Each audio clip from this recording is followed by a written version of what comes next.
चेहरा योग्य रीतीने साफ करण्यासाठी या टिप्स नक्की फॉलो करा। नंबर 1, चेहरा स्वच्छ करण्याआधी आपले दोन्ही हात साबणाने आधी स्वच्छ करा। नंबर 2, चेहऱ्यावर कधीही डायरेक्ट क्लिन्झर लावू नका। आधी पाण्याने चेहरा हलका स्वच्छ करून घ्या।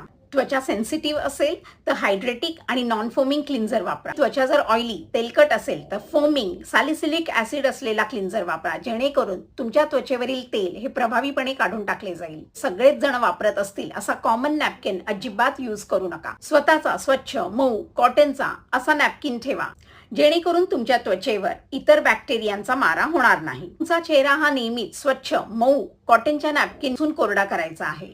रोजच तुमचा चेहरा तजेलदार आणि डीप क्लीन करायचा असेल तर आपल्या बोटांच्या साहाय्याने हळूवारपणे अर्धा ते 1 मिनिट आपल्या चेहऱ्याला फेशियल मसाज द्यायचा आहे। अशा प्रकारे तुमचा चेहरा स्वच्छ आणि साफ केल्यानंतर तुम्ही फॉलो करणारे स्किन केअर रुटीन हे अधिक प्रभावी ठरेल। चेहरा